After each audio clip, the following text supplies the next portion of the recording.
Assalamualaikum warahmatullahi wabarakatuh. Halo semuanya, selamat datang di podcast kami. Perkenalkan nama saya Nadia Alfariza. Nah, hari ini kita bakal bahas topik yang relate banget nih sama dunia media sekarang. Ayo, coba jujur deh. Kalian lebih sering percaya media karena fakta atau justru buka media karena judulnya rame? Nah, di era klik, views, dan algoritma, media dituntut cepat, viral, dan laku. Tapi di saat yang sama, media juga punya tanggung jawab moral ke publik. Nah, dari situ muncul dilema besar. Media hari ini masih penjaga fakta kah? Atau sudah berubah jadi mesin konten? Dan sekarang saya sedang bersama dengan tiga narasumber, yaitu pihak pro Syafira Aulia Rahmadita, pihak kontra Ade Rama Sagala, dan pihak netral Indira Indiarni Marfi. Oke, sekarang kita mulai dari konsep dasar dulu ya. Menurut kalian, apa sih reputasi media itu? Oke, kalau menurut aku sih reputasi media itu adalah branding dari sebuah media. Nah, media itu kalau misalnya reputasi bagus, berarti itu dibentuk oleh kepercayaan publik. Nah, reputasi ini bukan tentang viral atau enggaknya, tapi tentang bagaimana media itu menyampaikan berita yang sejujurnya, yang sebenar-benarnya, dan keseimbangan. Karena banyak sekarang ini reputasi itu menjadi korban traffic. Contohnya nih judul yang dibuat sensasional tapi isinya itu tidak sebanding dengan judulnya. Kalau menurut aku, reputasi itu penting ya, tapi kita juga harus mengerti kalau misalnya media industri itu harus bisa adaptif dengan perubahan zaman, khususnya di era digital kayak sekarang ini. Jadi reputasi itu bukan cuma soal jaga idealisme, tetapi juga soal tetap relevan dan survive di tengah-tengah persaingan yang ketat. Oke, tapi masalah itu kalau misalnya media hanya mengikuti algoritma, maka fungsi sebagai edukatif sosial itu akan hilang. Sehingga publik bingung nih mana yang informasi, mana yang hiburan gitu. Tapi adaptasi digital itu bukan salah, malah itu bisa jadi peluang buat media ngebuka akses ke audiensnya yang lebih luas. Misalnya nih kayak Gen Z. Gen Z itu kan sudah terbiasa dengan dunia yang digital. Oke, maaf ya guys, lanjut Ade. Oke, misalnya contohnya Gen Z ya, dimana Gen Z ini kalau terbiasa nih dengan hidup yang serba digital. Tetapi yang jadi masalah itu kalau misalnya adaptasi digital ini nggak dilakukan tanpa adanya batasan etika. Nah, kalau menurut Dira nih, apa sih sebenarnya reputasi media itu? Kalau menurut saya, reputasi media itu soal kepercayaan publik, di mana kepercayaan ini kebentuk dari waktu ke waktu. Jadi, dari bagaimana media itu konsisten, bisa dipercaya, dan tanggung jawab terhadap dampak berita yang mereka sebar kepada masyarakat. Jadi, reputasi itu bukan cuma berita yang lagi viral, tapi soal bagaimana media itu dipandang orang dalam jangka waktu yang lama. Nah, oke. Dalam teori, reputasi media kan dibangun dari beberapa pilar ya, yaitu kredibilitas, independensi, konsistensi, dan tanggung jawab sosial. Menurut Vira nih, pilar mana sih yang paling terancam? Kalau menurut aku sih pilar independensi dan kredibilitas, karena sekarang ini media tergantung kepada iklan, lalu pada sponsor dan kepentingan bisnis. Hingga akhirnya tuh framingnya itu diatur dari kepentingan bisnis. Nah, ini nih mengakibatkan akhirnya reputasi itu akan rusak sih. Nah, tapi kalau menurut aku, kerja sama bisnis ini nggak selalu buruk ya buat media, tetapi yang penting itu ada pemisahan yang jelas antara urusan redaksi, misalnya isi konten, dan bisnis tentang keuangan. Jadi, media ini bisa jaga reputasinya dengan integritas jurnalistik yang kuat. Intinya, media itu nggak harus idealis 100%. Kalau itu berarti nggak bisa survive di industri, yang penting tetap ada batasan etikanya. Iya sih, tapi kan itu di atas kertas aja. Tapi kan publik nggak tahu nih struktur internalnya gimana. Publik itu hanya tahu outputnya saja.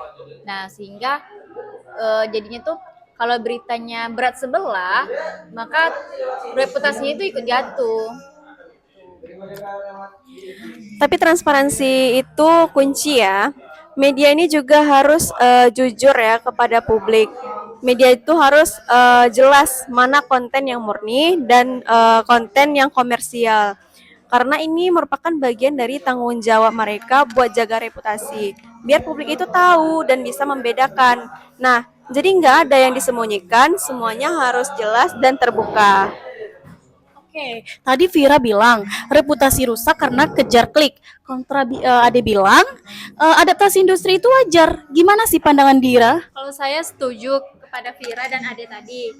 Media itu memang menghadapi tekanan industri, tapi reputasi media runtuh ketika logika bisnis sepenuhnya mengalahkan logika jurnalistik. Yang jadi masalah itu bukan di adaptasinya, tapi cari uang yang dijadiin prioritas utama sama mereka. Sementara kualitas, etika, akurasi malah dinomor sekiankan. Oke, sekarang kita masuk nih ke inti konflik. Apakah media sudah berubah jadi mesin konten? Menurut aku sih iya, karena banyak media ini mengukur suksesnya itu dari views, like, dan share tanpa memikirkan dampak sosialnya. Ibaratnya nih, konten cepat itu menang, sedangkan konten lambat itu kalah gitu. Konten mendalam deh, maaf.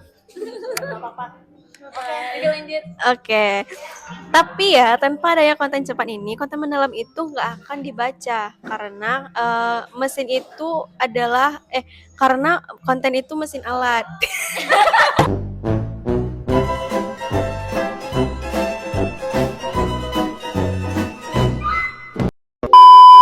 Mesin konten itu kan alat, tapi tinggal bagaimana media ini menggunakannya aja.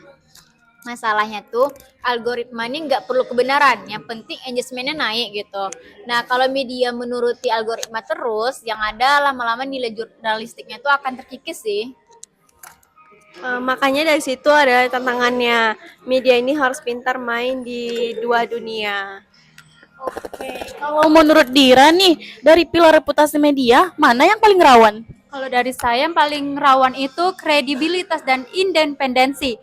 Begitu publik merasa media nih berpihak atau clickbait, reputasi langsung turun. Di situ kelihatan banget dilema media sekarang antara harus bertahan secara ekonomi atau pegang etika jurnalistik.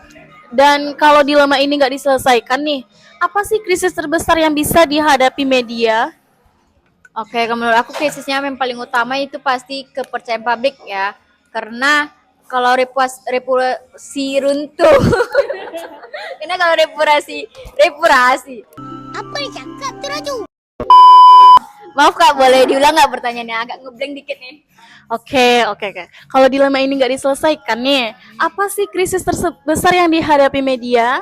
Nah, yang pertama itu pasti krisis kepercayaan publiknya. Karena sekali publik nggak percaya, maka reputasi akan runtuh dan susah dibangun lagi. Nah, satu kesalahan, satu farming keliru, maka bisa jadi krisis nasional.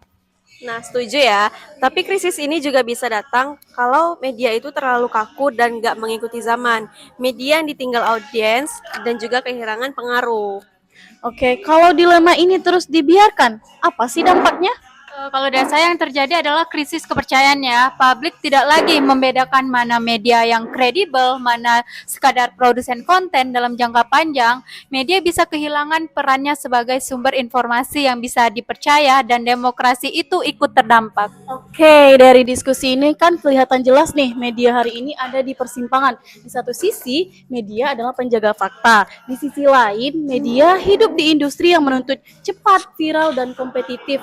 Kalau media terlalu idealis, bisa mati. Kalau terlalu industri, reputasi bisa runtuh. Pertanyaannya sekarang, apakah media mampu menyeimbangkan keduanya? Penjaga fakta atau mesin konten? Jawabannya ada di masa depan media itu sendiri. Oke, terima kasih sudah mendengarkan podcast kami. Wabillahi taufiq wal hidayah. Wassalamualaikum warahmatullahi wabarakatuh. Tapi konten dalam itu kalah gitu. Ternyata ada. Jatuh wilayahnya. Jatuh adem mah. Iya dong. Ku ini. Aku yang lama di sini. Jagamu tak patah hati.